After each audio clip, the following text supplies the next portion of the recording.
Hello, I am Gepwin, and welcome to some Fallout 76 speculation. I'm going to be going through everything that we know about the new special cards, because as we know now, every time you level up, you get to put a perk in one of your special attributes, and those are decided by cards that you can switch out whenever you like. One of the things that we learned and got to see quite a bit of is the actual cards themselves. There are a lot of them that they're shown. They didn't really talk about them, but we can clearly see them in the video that they showed at the QuakeCon interview. So I'm going to go through, look at all of the cards that we have been shown. Now, these are probably from a beta build or an alpha build. They might not be exactly as they will be in the game, but we're going to go over them and kind of also try to learn what we can about how the game operates and what might be there based on what we read about these cards. First, just to get kind of an overview, let's go through what the in-game text says about your special skills. So, first off, strength. Strength is a measure of your raw physical power.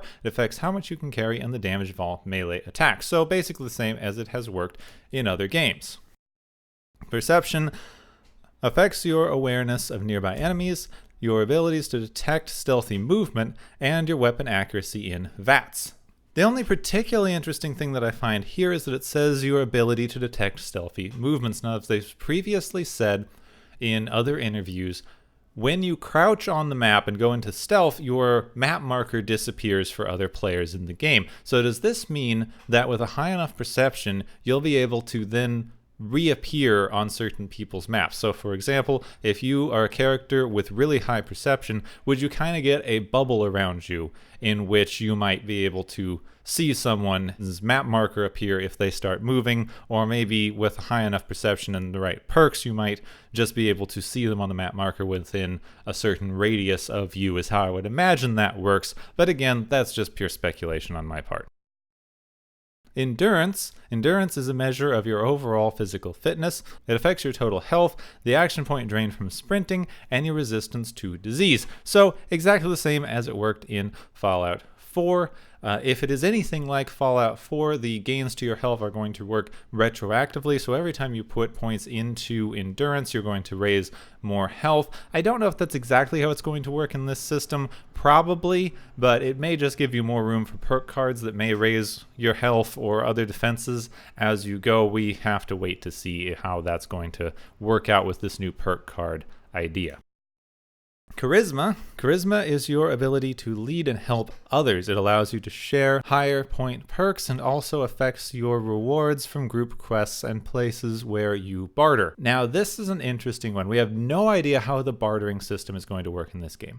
No idea at all. If it gives you additional caps or something, I'd imagine that that would have to come out of some sort of magic game stockpile, because it really would not be fair. Like, having a high charisma, getting to have better prices from another player just means no one would ever trade with you. So that really can't be what it means. So we'll have to see how bartering works. We know that there are kind of automated shops in the game that you can build at settlements, so maybe those just restock themselves naturally. We've kind of been assuming, or at least I've been assuming, that that might be sort of these robot merchants that they're talking about, that you could set up and sell stuff for you. So if you found interesting weapons or medicines or something that you wanted to sell to other players, you could leave them in one of these shops and other people could buy them. But if those were restocked by the game, so for example, if you make a medical shop in your camp, which I think was showed off in the camp trailer, you could then buy things from it, and your charisma might affect what the prices are from that. And it would be you bartering with the game, not you bartering with other players. The other thing with charisma now is it's all about your group play. Charisma has become your multiplayer perk. They've talked a lot about how a high charisma character can kind of share cards, can share perk cards with other players.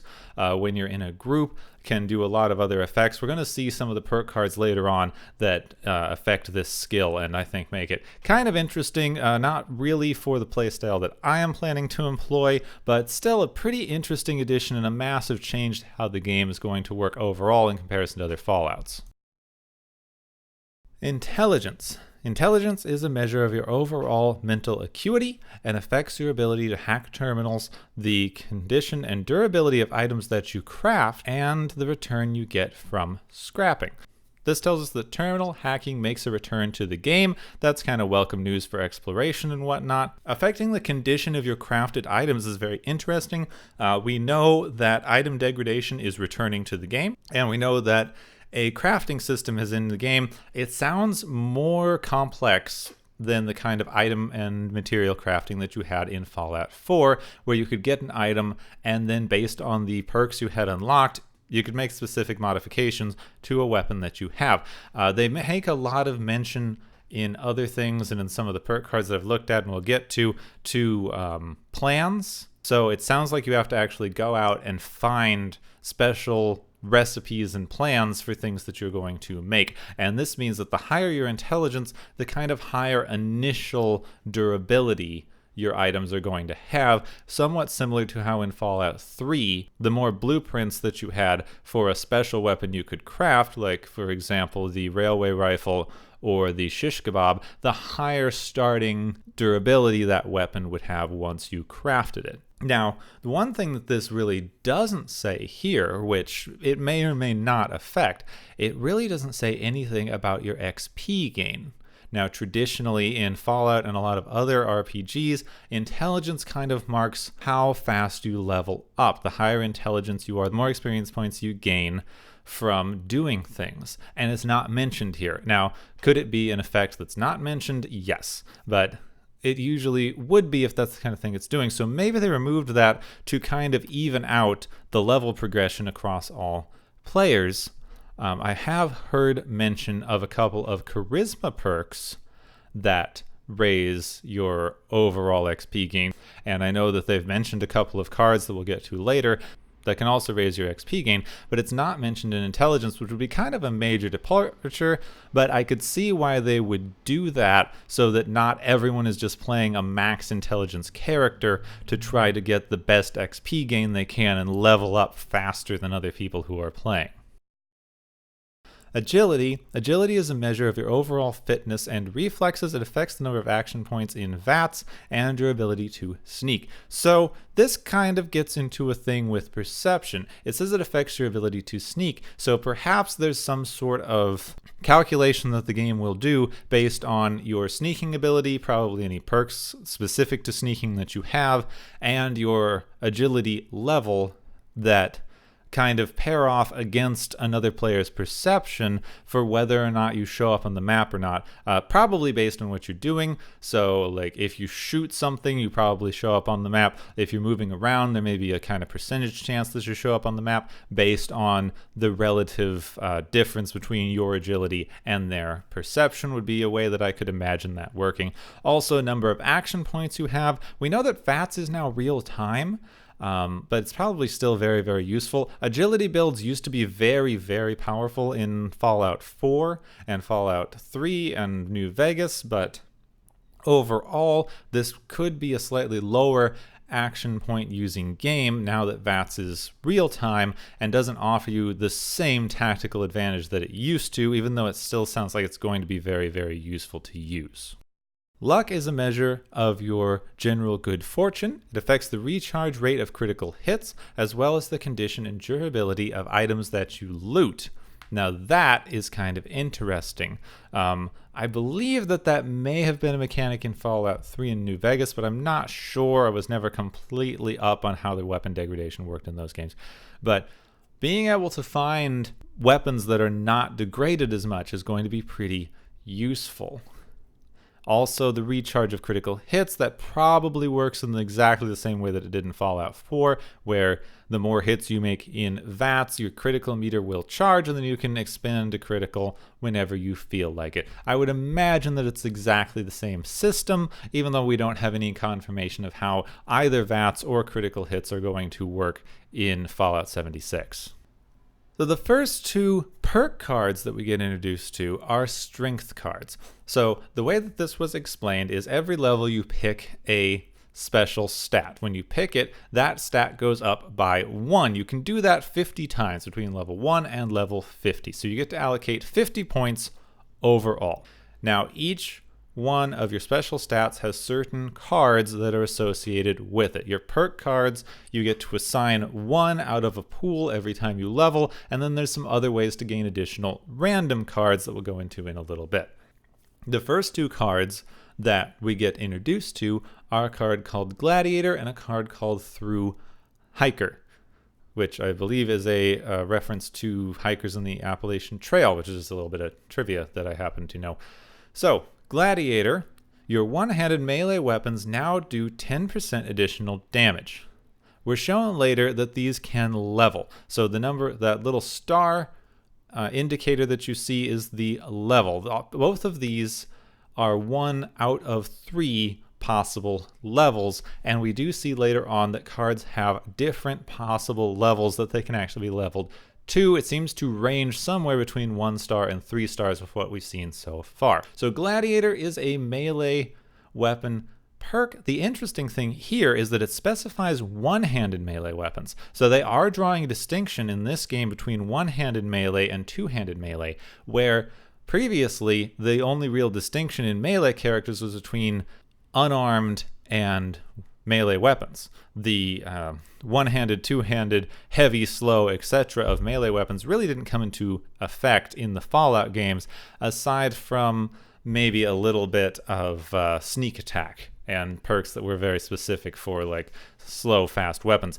But overall, the one-handed, two-handed weapon really didn't come into account really at all. So that could be interesting. Also, being that this has been built in the same engine that was used for Skyrim, with tweaks, obviously, but I believe the same basic engine, if you now have specific one-handed melee weapons, I could see the possibility for possibly being able to dual wield your melee. That would be pretty interesting. I'm sure that it would probably be a specific perk card, and I'm not sure how it would work. It probably would work differently than it does in Skyrim. But with one-handed weapons, I could see that being a possible thing. Through Hiker is a card that reduces the amount that food and drinks weigh.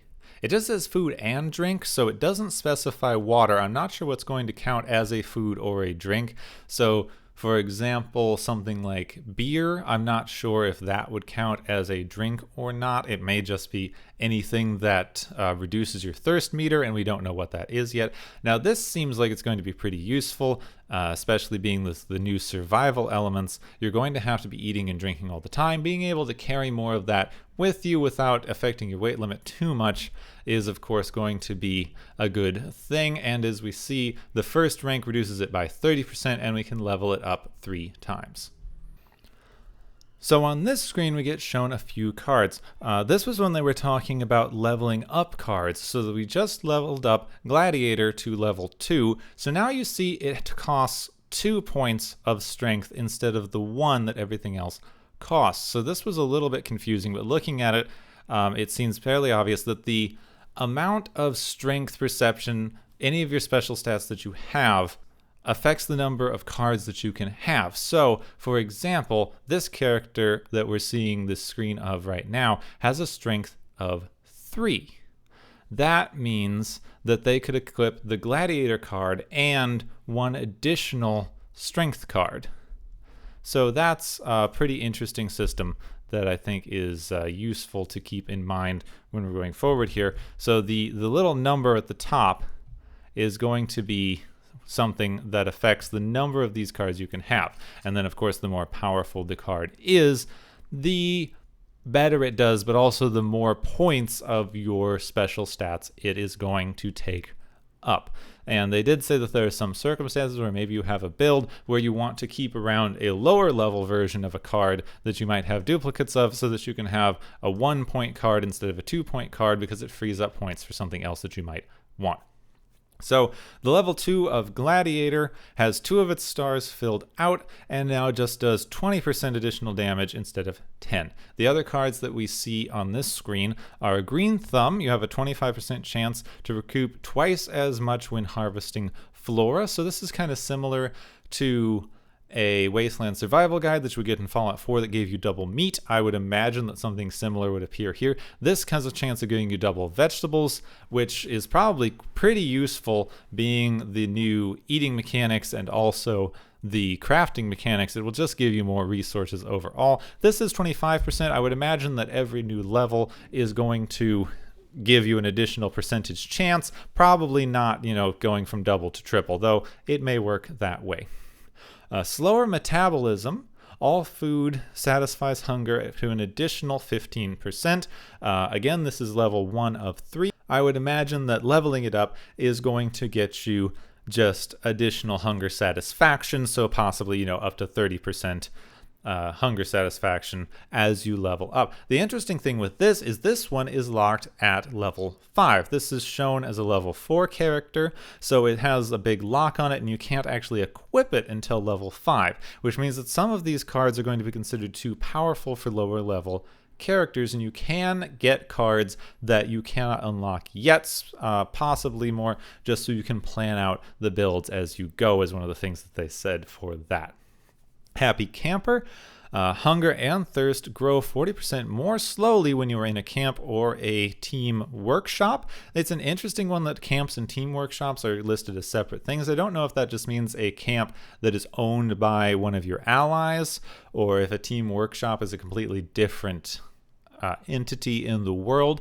Either way, this is probably a very good card to have around and equipped if you're going to be doing a lot of building, resource management, whatever you happen to be doing around your camp. Your hunger's not going to go up as fast. Anyone who's played Fallout 4 Survival knows how annoying it can be to spend a lot of time kind of crafting in a settlement and come out of it and be nearly dying of thirst and hunger because you just spent so long building things and tweaking little things. So Happy Camper seems like a pretty good one to have. Now, this is the first card we've seen that does not go up to level 3. This one only has 2 stars.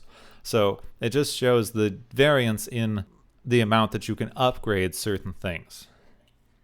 Scrounger, it's the same as Scrounger perk in other games, 50% chance to find extra ammo when you search an ammo container. So this will just get you more and more ammunition. It's probably a really good one to have for all characters who use guns. Melee characters, maybe you could just sell it, but it's nice to see some things like Scrounger making a comeback. This is a character that is said to be level 42, and this shows off a lot of charisma cards. So this gets us to some interesting stuff. The first one on the far left appears to be called Philanthropist or Philanthropy. It's kind of blocked by the other cards. It restores some of your team's hunger and thirst when you eat or drink, I would imagine. Again, some of the text is cut off. That's an interesting one for showing kind of the charisma mindset in this game. Whenever you eat or drink, it's going to provide some benefit to the entire team. Again, with the next one, same kind of idea, spiritual healing. You regenerate health for unknown number of seconds. That's probably what's affected by leveling up the card after reviving another player. So if one of your teammates goes down, apparently you have a chance to go revive them. That's very similar to other games such as Borderlands that use that kind of mechanic in teams. We should have expected that one. This kind of card is kind of for a team healing idea, where if you revive someone else, you get a health benefit, which again is good for the group play. Squad maneuvers. I think it's probably maneuvers. Again, some of the text is cut off. Run 10% faster when part of a team. So that's just going to increase your run speed. I would imagine that the percentage increases, and that's probably one that you can share. It doesn't say it affects other members of your team. So everyone would either have to have that equipped, or you'd have to have some mechanic to share it around separately. Otherwise, you would be outrunning all of your teammates. The one that is highlighted here, strange in numbers. Positive mutation effects are 25% stronger if teammates are mutated too. So they talked about mutations a couple of times. They have what sounds like usually one positive and one negative effect. One of the ones that they mentioned was called bird boned, where you could jump higher, but your carry capacity went down. This one would make you 25% better at jumping if one of your teammates also had a mutation. So this could be for an interesting style of team play where everyone has mutations, and as long as you're together with these kinds of cards equipped, those mutations would become significantly better because the positive effects would be much more likely to outweigh the negative effects. Another interesting to take note of with this card is that we see the 1 star. So this card cannot be upgraded, so they are capping your positive effect at 25 with this. Lone Wanderer is the first of our charisma cards we see that is not for group playing. When adventuring alone, take 10% less damage and gain 10% AP regen. That's level 1 of 3. An interesting thing is they have consistently mentioned Lone Wanderer in interviews as a card that gives you more XP when you are traveling alone. Now, maybe that got switched to a different card. Maybe that's from a newer build. Maybe that's from an older build. We don't know. But it's interesting here that it's AP. Now, this is for people playing alone, and you can see that it ranks up to 3 times. So this means even someone who's not planning on playing with other people in the game at all still has an incentive to get their charisma up to at least 3 to take full advantage of the Lone Wanderer cards. Team Medic, your stim packs now also heal nearby teammates for half the normal strength. That's 1 of 3. I could see 2 things with that as you level it up. Either it's going to continue up until at full it either gives you something like 75 the normal strength, or a full strength heal for everyone in a certain area. Otherwise, I could see it kind of doing half, but it would increase the radius at which this affects players. I would imagine that it's the second one because half is written out instead of saying 50%, which I would think they would have an actual number written out as 50% instead of just saying half effectiveness if they were going to change that number from card to card, but we'll have to see how that works out as we see more in the game. Bloodsucker. Blood Packs, I imagine, which is an item that's appeared in multiple games for a health benefit. Blood Packs now satisfy thirst, no longer irradiate, and heal 50% more. Now that is one that it sounds like any character could benefit from. It is interesting that it is in charisma, but it sounds like it's not one of the cards that's geared towards team play and would probably be pretty useful, making blood packs radiation free, making them heal and satisfy thirst. That sounds like a pretty useful card. Now this screen gives us a lot of information. Though starting all the way over on the left, we see in Strength Through Hiker is the first card that's kind of highlighted on the top here. Food and drink weighs are reduced by 60% because it's level 2. Now the first one was 30%, so it's doubled for this rank, or just added 30. So I would imagine the next one probably takes it down by 90%, which is kind of amazing for food. Sturdy Frame armor weighs 25% less than normal. Expert Slugger, your two-handed melee weapons now do 10% additional damage, whereas the Gladiator perk was one-handed. This is a weird build, so having Gladiator and Expert Slugger on the same character, but why not? Bare Arms, heavy guns weigh 40% less. That is a very good perk that I'm hope has equivalents for other things. Batteries included. Energy weapon ammo weighs 30% less. So strength seems to be having a lot of effects on how much items that you carry around weigh. Bandolier, ballistic weapon ammo weighs 90% less at level 3. So level 3 for weight cards seems to cap out about 90. Really useful for things that you want to carry all the time, like weapons, ammunition, armor, and food and drink.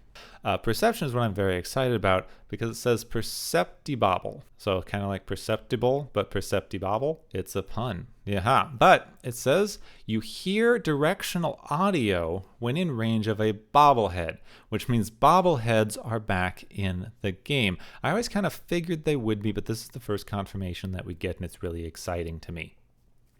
Bobbleheads in the other games raise one of your special stats by 1 or give you a unique perk. For the bobblehead in Fallout 4 or in Fallout 3 they would raise one of your skills, but since skills don't seem to really be a thing in the Fallout games anymore, they probably give you a unique perk card or permanently raise one of your special points. The only thing that I'm not sure about, or maybe slightly worried about, is if there are a limited number of them per server, and they kind of become this prestige item that people have to trade around. I would imagine they don't do that because they do seem very dedicated to making this a fun experience for everyone. So I would imagine that they either respawn in specific locations every so often, or there's a lot of locations around the map they could be found in, which is one of the reasons that the being able to perceive them through a audio cue would be very, very useful and worth investing in for your perception there. I apologize, I cannot really read or pronounce that word, but this is the same thing as kind of the bobblehead perk. Directional audio plays when you are in range of a magazine, meaning skill magazines make a return to the game. No idea what they're going to do, just maybe additional benefits, the same as they do in Fallout 4, where they can make lockpicking slightly easier, sneak slightly better, things like that. There's also a possibility that they may give you special perk cards that you couldn't otherwise get, or they may even be where you get the recipes for building that they've talked about several times. Vaccinated. Chance of catching a disease from a creature is reduced by 60%. Very, very useful for a survival style game. Probably you get similar diseases to what we saw in Fallout 4's survival mode, which can be a pain, especially being in this game there's not really going to be doctors around to heal you. Probably something that other players could get. You know, you'd still have to track down another player who would be willing to help anytime you wanted to cure a disease. I'd imagine antibiotics make a comeback, but again, that's just a limited resource. Not getting a disease in the first place is obviously preferable. Professional drinker, there's no chance you will get addicted to alcohol, so that's a pretty good one if alcohol gives some major benefits. Aqua Girl, no longer take rad damage from swimming and you can breathe underwater. That's exactly the same as it was in Fallout 4. I'm very surprised by that because that was actually a fairly overpowered perk in my opinion in Fallout 4, just eliminating any danger from water in the game entirely. Getting into more charisma perks, we have bodyguards, gain additional 8 damage and energy resistance, max 24 for each teammate exploring with you, making you more powerful the larger group you are in. Hard bargain, buying and selling prices at vendors are better. Again, this is confusing with vendors. Vendors are maybe just the name of the machines that sell things is the only thing that I could think of, because it really does not make any sense for it to be players, and also it doesn't say players. It says vendors very specifically every time it talks about prices. Inspirational, when you are on a team you gain 5% more XP, so that's kind of XP gain for a team. Hopefully there's some sort of equivalent for playing alone, but as we know now, it's not the Lone Wanderer perk. First aid, stim packs restore 10% more lost health, and this one has 4 possible levels, so that one will get up presumably to 40% lost health. I would imagine similar to in other games, it's probably going to get you way closer to maximum for stim packs. I hope stim packs don't have the same negative effects that they had in Fallout 4. That's going to be a little bit of a pain, given this seems to be a much more survivally focused kind of running around game. Exotic weapons, you can now craft rank 1 exotic weapon mods, requires plans. So that's an interesting one, saying that you need specific cards to craft specific mods. I don't know if there's going to be ones like that for every weapon type, or if exotic is some sort of special exception. Goat legs, 80% less damage from falling. That seems like an incredibly powerful card to have for agility builds, and also just travel in general. That's what I'm definitely going to be looking into when the game comes out. Of course, fall damage making a return. I think we all knew that, and ways to avoid it making a return. In perks, maybe not in armor. In the previous game in Fallout 4, there were ways to avoid that in armor, but maybe not so much if it's all in the perks right now. Maybe special abilities on armor are going to be less of a thing with this many perk cards to kind of alter your build instead. Marathoner, sprinting consumes 20% fewer action points, which could be fun. Partnered with what we see here is a pretty high endurance character, so they can probably sprint for ages. Starched genes is a very interesting one. You will never mutate, and Radaway will never cure mutations, which first off, this tells us that taking Radaway can cure mutations. But this is a way to cement in a mutation that you like. I don't know, this is level 2, I don't know what it would do at level 1, possibly you'd still have a chance. You would mutate, but maybe the Radaway wouldn't take away the mutations. That's a possibility. But again, this is to like cement in. You got a mutation that works really well for your build and you actually wanted. This keeps it from changing. And again, it's an interesting one that Radaway is going to be what you use to clear away mutations. It's just clearing away the rads. You don't need some special additional thing that has to do with mutations specifically. Mystery meat. Stim packs generate excessive edible meat. Higher rads improve the chance. That is a odd one. There's a possibility of just gaining edible meat anytime you use a stim pack, and the higher your radiation, the more likely it is. So I suppose that means that you're growing meat out of your own body because of mutation.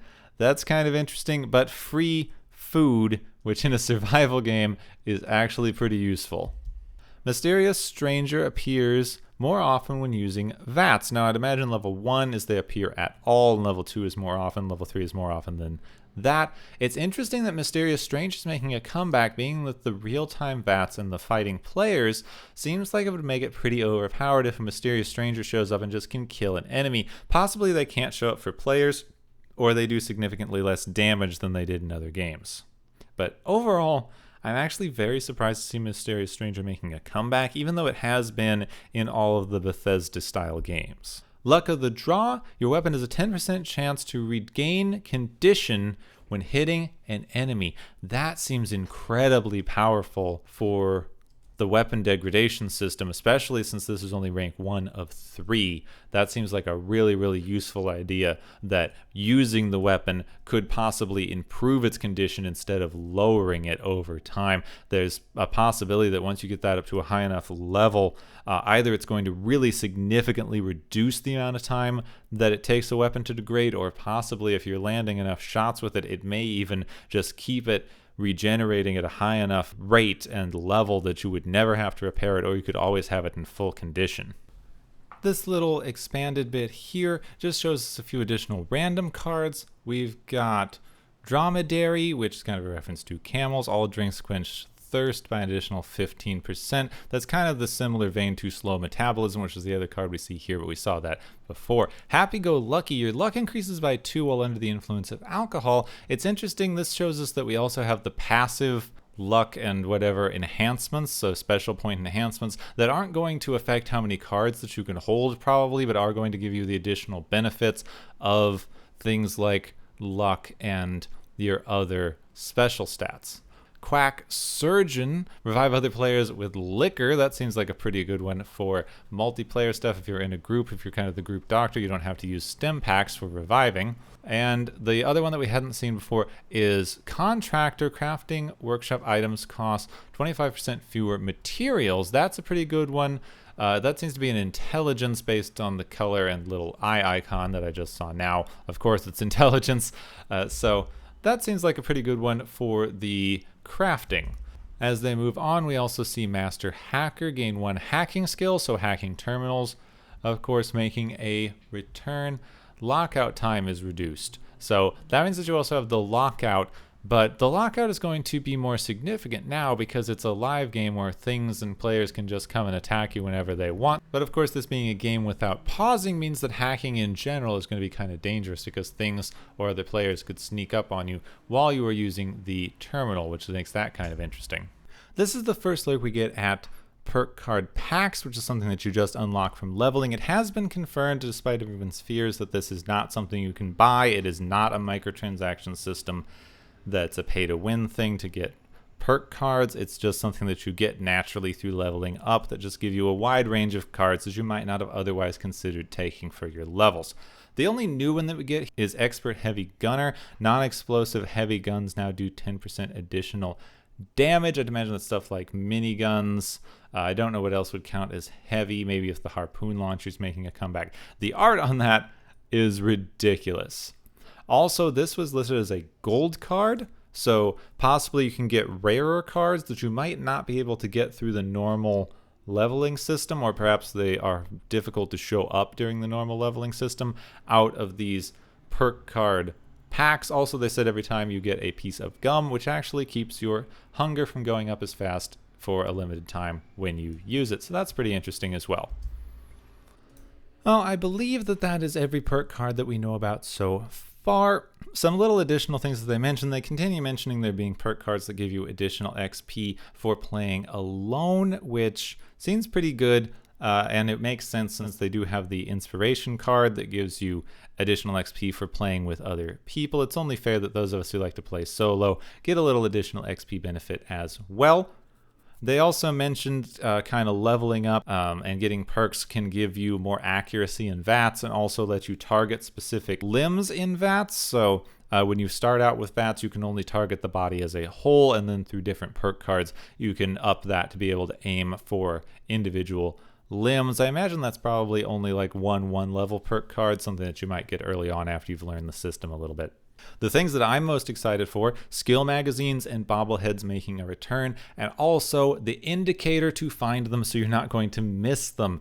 And that also suggests to me that they are probably respawning in the world or spawning randomly in the world in various locations. That maybe one of the reasons that having the audio indicator is going to be so useful is because you might not be able to use a guide to get them if they are kind of in random places around the map. That would be pretty fun. Also, the map's pretty big, and some of them may be in random places. They did say that there's a lot more empty space on this map between locations to kind of encourage random exploration. As with all Bethesda games, I'm going to imagine that there's no such thing as completely empty space, and you hit weird little, non-hub areas, non-fast travel areas as you go around. Skill magazines and bobbleheads are probably going to be in those kinds of things a lot of the time if they actually wanted to hide them and not let everyone just fast travel to a place where a bobblehead is likely to be over and over again. That would be pretty broken, in my opinion. Get a lot of people kind of crowding up specific areas of the map.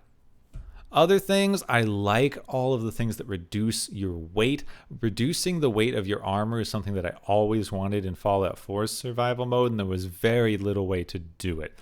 One thing that I would imagine is that the special effects on armor, like legendary gear, is probably either going to be completely gone, very, very rare, or very, very neutered in this game, as opposed to Fallout 4, where it was kind of the main way that you could affect your build outside of leveling. These perk cards that they're focusing on seem to have incorporated a lot of those elements of legendary effects. So I would think that they are probably going to integrate more and more things into the perk card system and less into legendaries, if indeed legendaries exist at all. But again, we're going to have to wait and see for more information on that. Well, this has turned out being a little longer than I thought, but I hope we've learned some interesting things and had some fun speculation. If you have any ideas how you think the game might work based on this or other things that you've heard, let me know down in the comments and we can figure some of this stuff out. This has been a lot of fun, so if you want to hear kind of more Fallout 76 speculation stuff from me, feel free to ask and I can do more videos like this. Hopefully ones that maybe don't take quite as long and don't involve so much just reading text off of the screen, which is not great for my dyslexic brain. But I hope that you enjoyed this enough. Thank you for hanging around with me in this fun little hour or so, however long this wound up being, of exploration and speculation. My name's Gepwin. Thank you very much for watching, and I will see you next time.